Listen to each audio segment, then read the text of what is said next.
The Autoimmune family, you're not going to want to miss today's episode because we're welcoming not one, but two special guests today.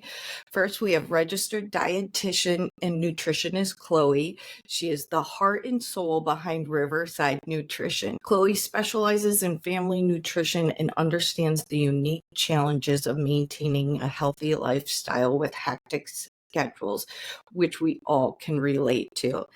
And joining Chloe and me is Cristelle. She has a master's in nutrition and is currently finishing up her dietetic internship at the Massachusetts General Hospital to become an RD. Chloe and Cristelle, we're excited to have you here and dive into not only what we should be eating, but when and how we should be approaching diet and nutrition. So thanks so much for joining me today. Thanks so much. With autoimmune disease or just Absolutely. in And, I general, think where do we a even great place to begin start to is something unpack that this you just kind of alluded to is intense, that, which sometimes can and be whether you're suffering overwhelming from an topic for autoimmune people? condition or not, with nutrition, foods may work really well for you, Karen, but maybe for Cristelle, they don't work as well. And so a lot of nutrition is figuring out how your body re-enters colonial, and Cristelle's more of a bungalow chick, and that doesn't matter. And who are we to? And so one of the things that I'm really passionate about in my practice is making sure that we are setting all of our clients up for success, just to have that healthy foundation. And, starting with, and this is one of the first things that we do work on in the practice, is when you're eating and looking at the habits around meal timing. You said it yourself, one of the things that a lot of people with autoimmune disorder suffer from is that exhaustion and that fatigue. And one of the things that we know about our digestion is it can be really hard on it if we're constantly digesting food, if we're constantly snacking or constantly putting food in our body or eating every couple of hours. Our digestive system, I would recommend, is that we're balancing our meals. Every meal have a combination of a protein, a healthy fat, and a fiber, because we know that that'll keep us satiated and help with blood sugar control. But that we're really trying to space our meals out every 3 to 4 hours. So that looks like a breakfast, a lunch, all frequent meals throughout the day, unless, of course, there's certain medical conditions that warrant it. I'm thinking issues. I would definitely recommend working on balancing the meals, but definitely spacing them out to give your digestive system a chance to break things down and your blood sugar a chance to go back to normal.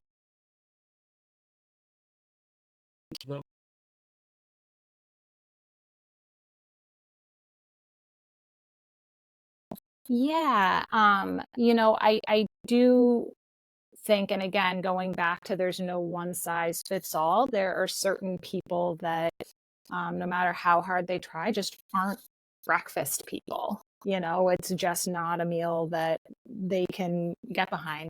I'm not one of those people. I am the meanest, angriest, non-functioning human being if I don't eat within an hour and a half of waking up.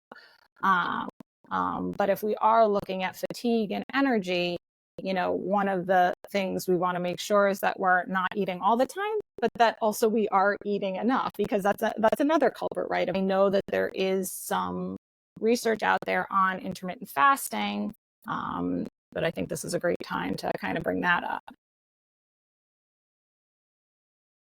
Okay, so you are recommending, because there was a period where it's like, okay, you should be eating 5 small meals a day. And there's also some at least I'm confused about breakfast in general and fasting. So you do think, though, it's important to hit those 3 meals a day, 3 to 4 hours apart?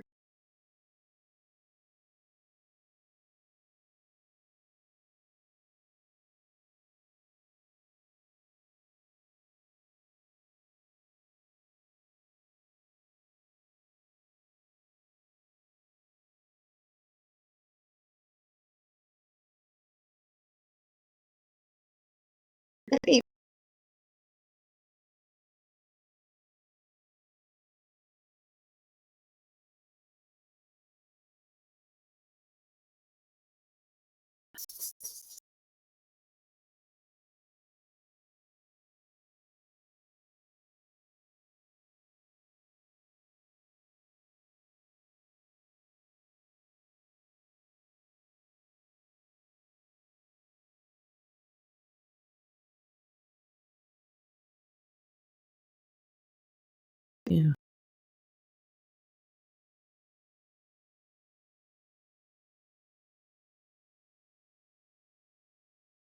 Yeah, thank you so much for turning it over to me.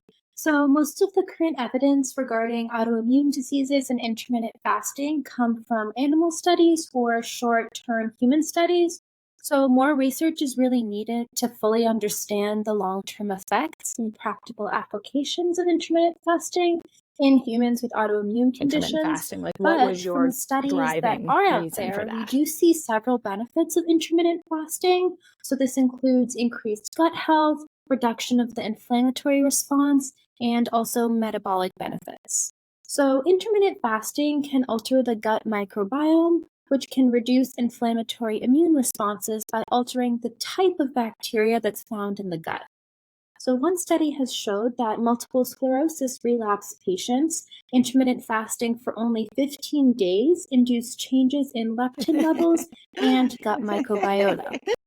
Another study showed that intermittent fasting can decrease the production of pro inflammatory cytokines and increase the level of anti inflammatory cytokines.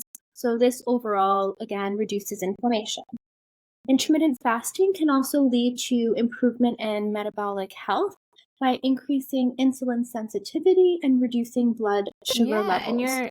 So, this may the thing is indirectly with intermittent benefit fasting is there's individuals with no autoimmune diseases by again one reducing the right overall way. inflammation as There's well. a lot of different types out Although, there. And The most yeah, popular sorry. right now is the I was just going to 16 say, 8 so I think method where that you're seems to fasting for go back 16 to what you hours and were eating saying in a day earlier, a week, Chloe, that or like they eat our quote bodies unquote just need normally time to 5 kind of days a week and then process 2 what's days a week. already in our system.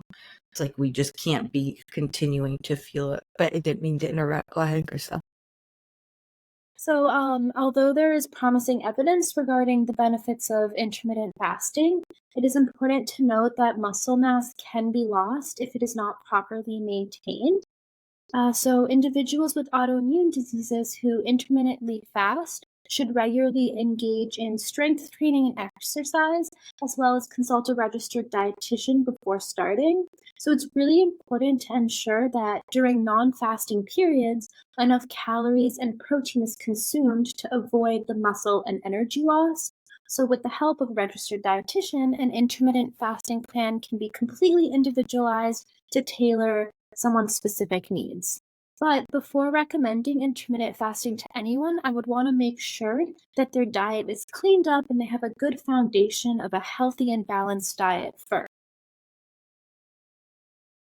So what does that look like if someone does? Because I definitely have um, gotten into intermittent fasting, but I'm not sure what I always eat as many of these whole foods as possible, but the whole protein aspect of it is it's all just kind of confusing. So what should I be eating when I am eating?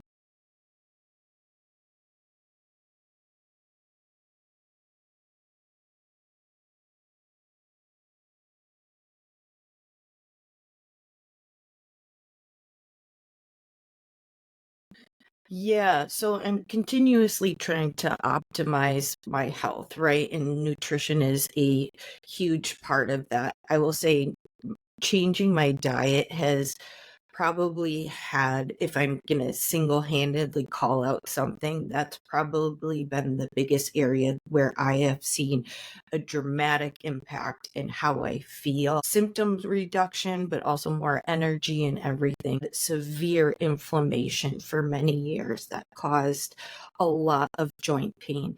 And I was going to a pain clinic I had a wonderful nurse practitioner, and she's like, have you ever thought about or tried cutting out gluten or dairy? And I was like, well, I love cheese, so no, but tell me more.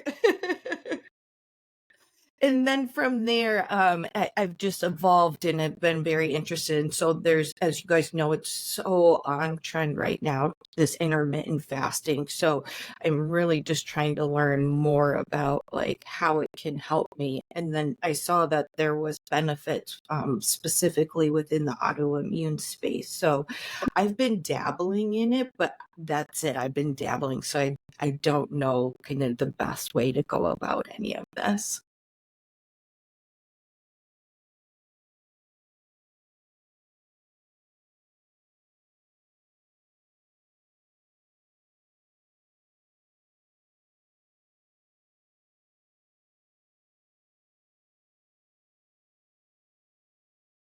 Yeah.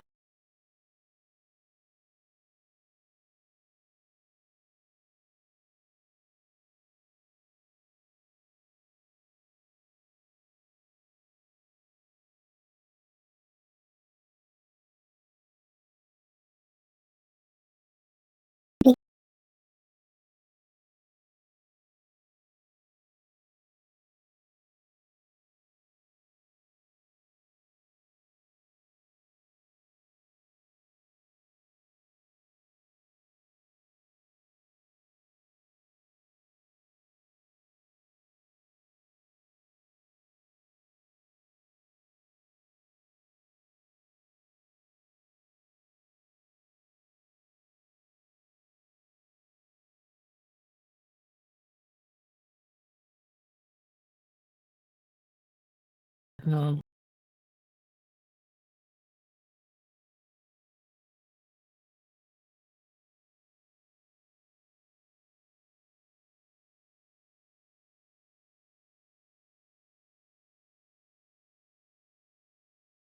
Right.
I was wondering because I did read like 12 hours is the minimum that your body needs to go through that whole process. Is that accurate?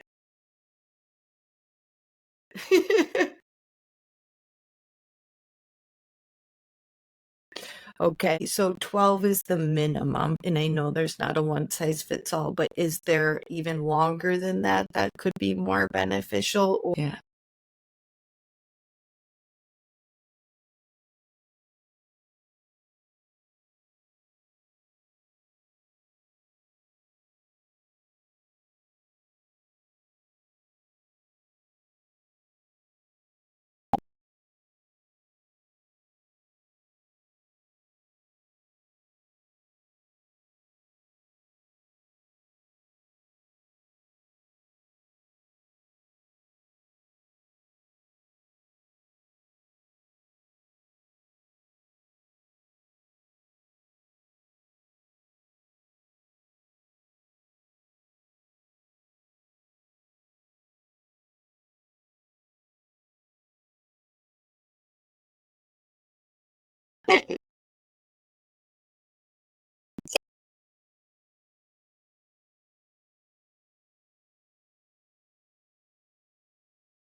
Ow.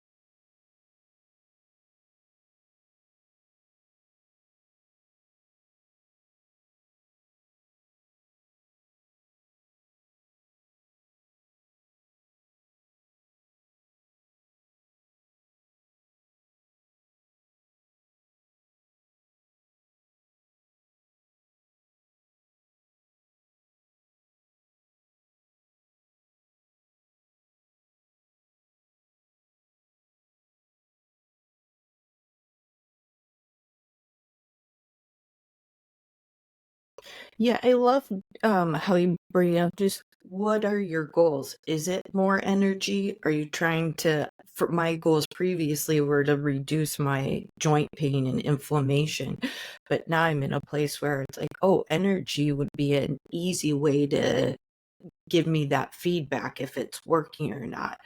Because it's like there's so many trackers and whatnot out there that I'm like, how do I know if this is actually working or not? Well, I know based on how I feel, and it's just a matter of thinking about it that way.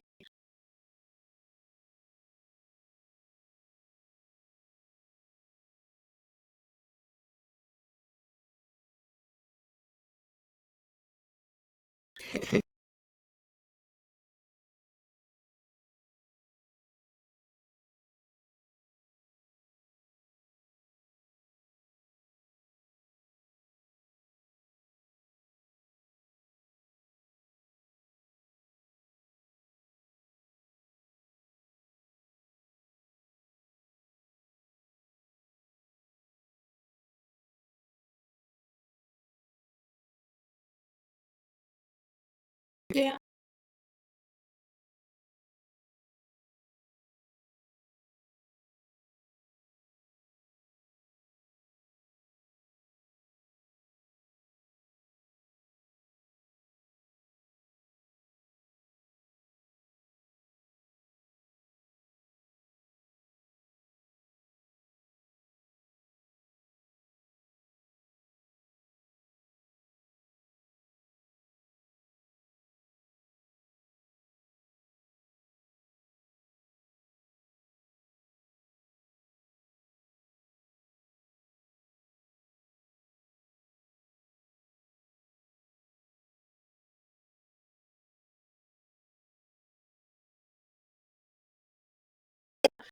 So can we hang on that protein topic for just one more clip? Because I'm curious, how should we be getting our protein? Like, what does that look like?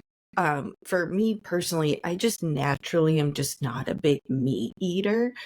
And I've heard different kind of advice on protein powder. So I don't even know how I should be getting this.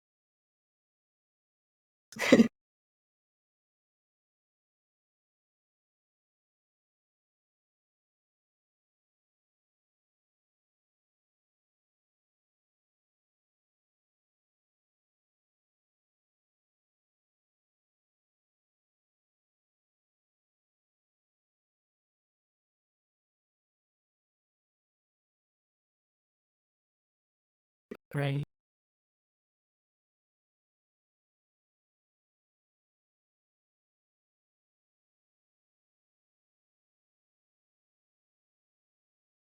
Okay.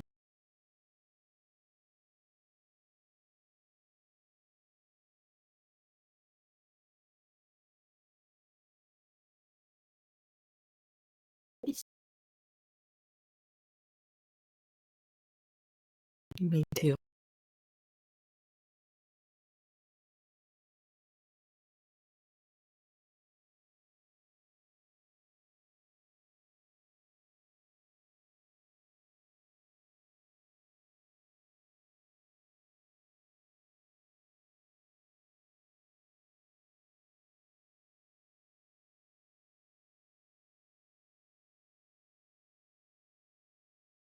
Okay.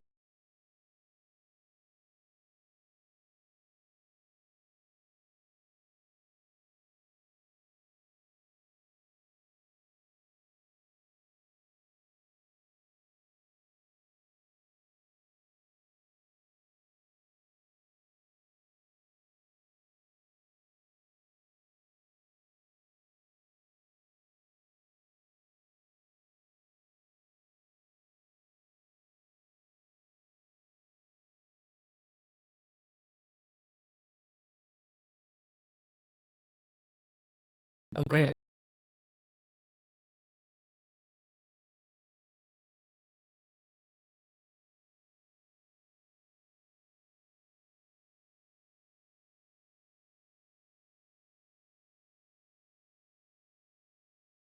Yeah.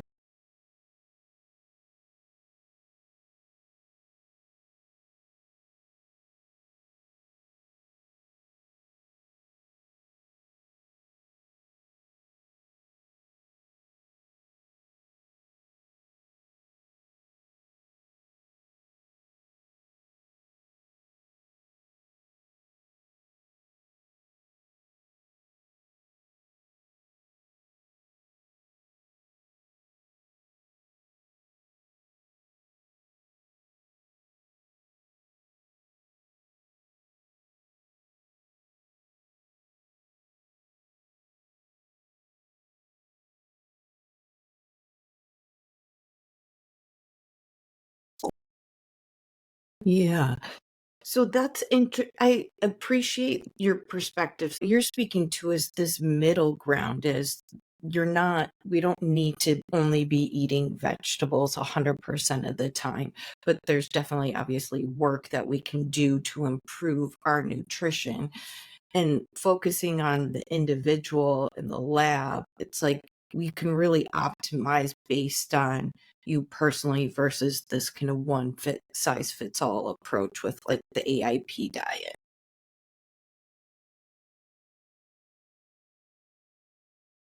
Yeah.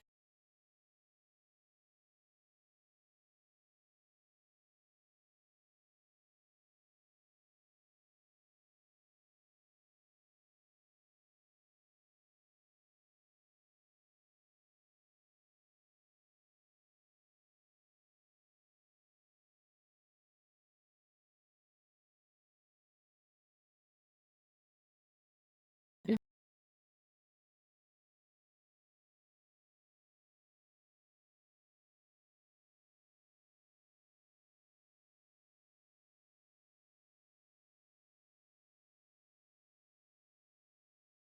Yeah, that's easy.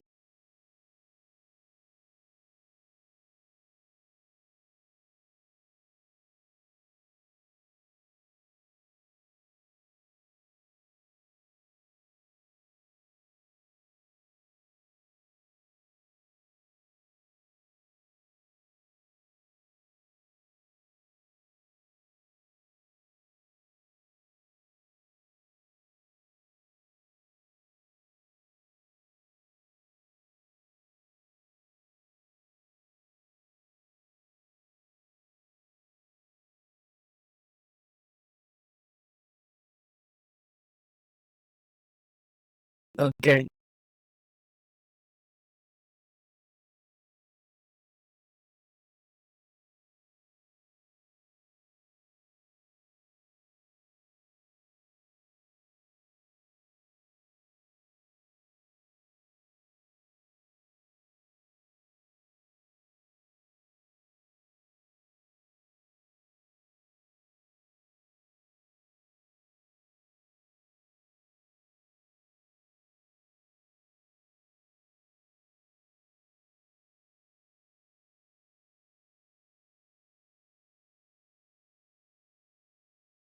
That's such an important point to bring up because we can have so much, whether it's guilt or like shame and not being able or feeling like we can't fully accomplish that, but it's what works for you situation.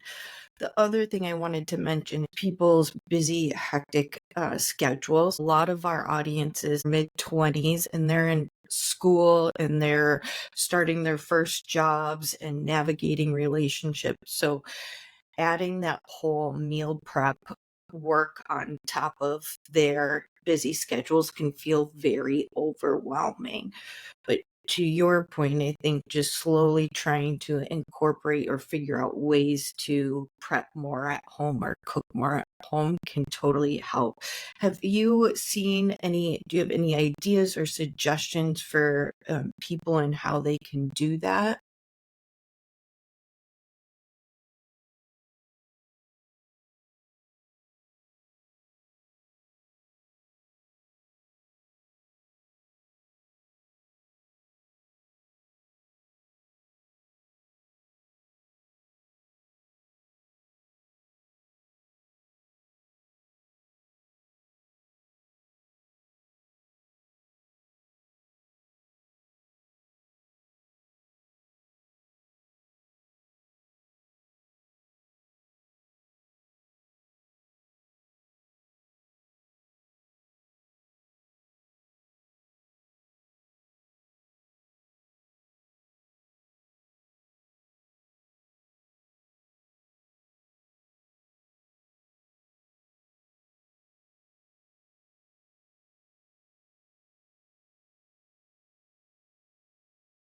Yeah.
Yeah.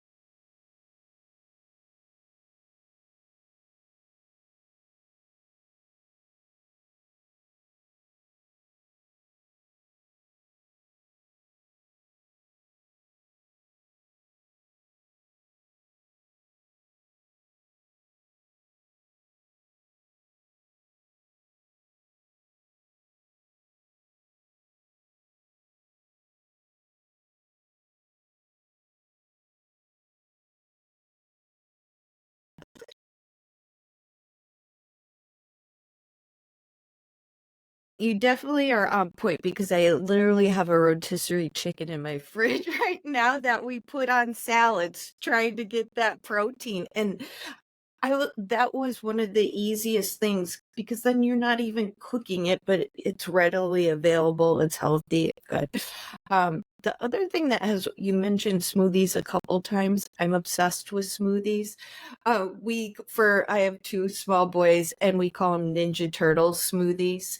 And that's a good way to get them to eat it.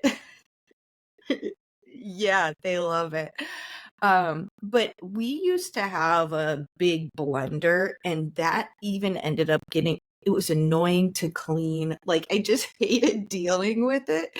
But we switched to a single serve blender and that has been the easiest thing to quick throw the stuff in and you take it and go. So if anyone's struggling on time, I would say those single serve blenders are amazing and really easy.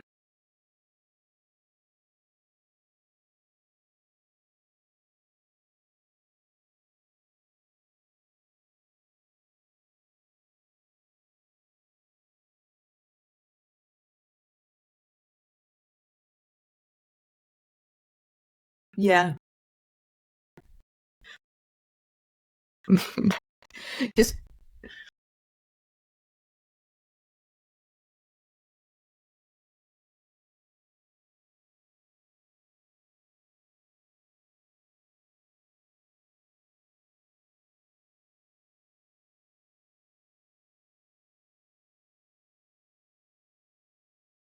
especially when all this it can feel so overwhelming, but making those small tweaks can make all the difference. I've read that you actually tend to drink more if you drink out of a straw than versus just so it's like, oh, it's just one small tweak where it doesn't really affect me, but it definitely helps, you know?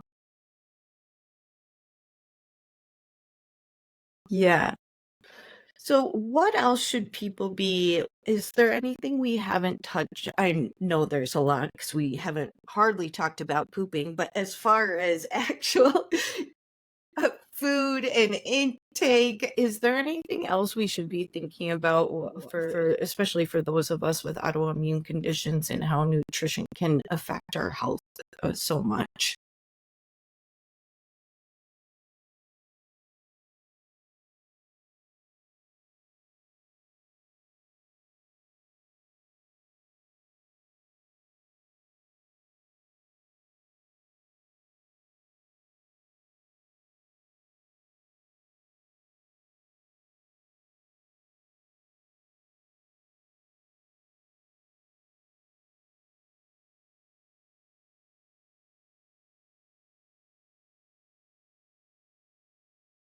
Yeah.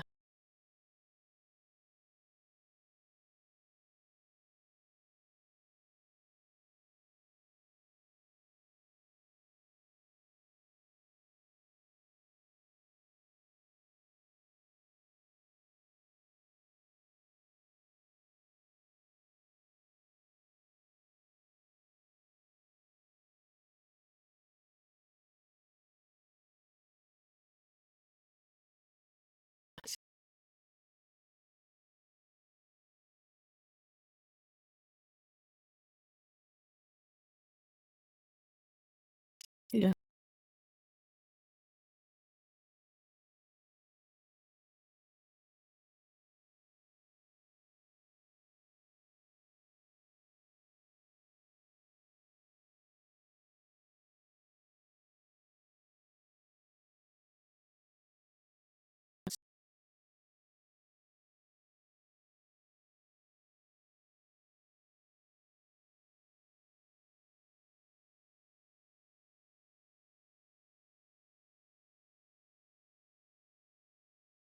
Okay.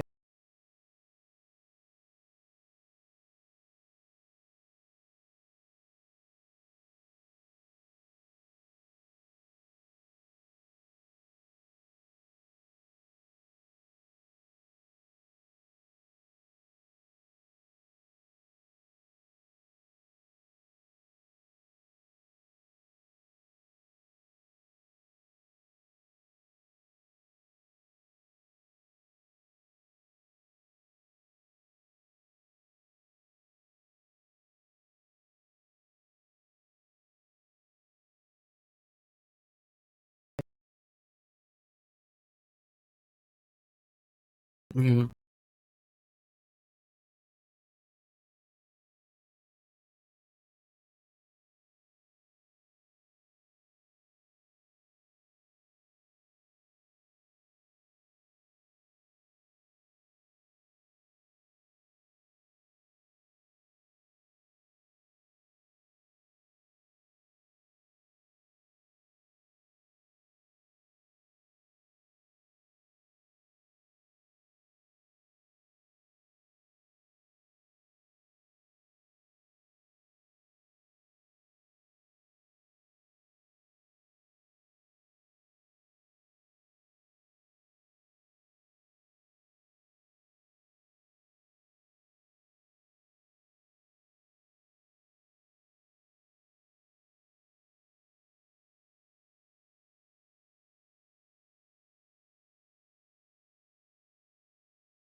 I love it. And within this last few minutes, you had touched on how you as a dietitian help people.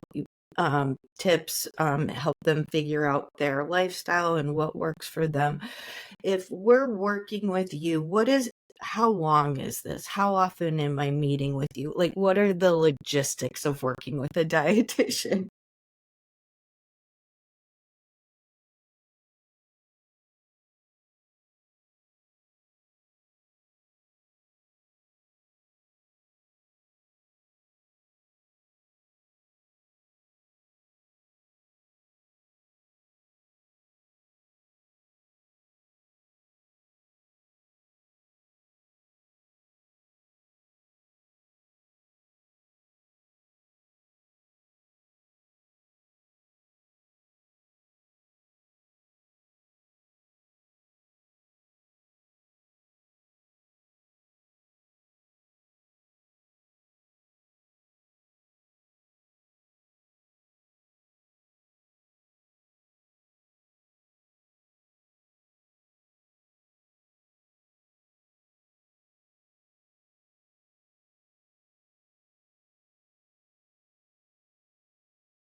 Yeah, absolutely.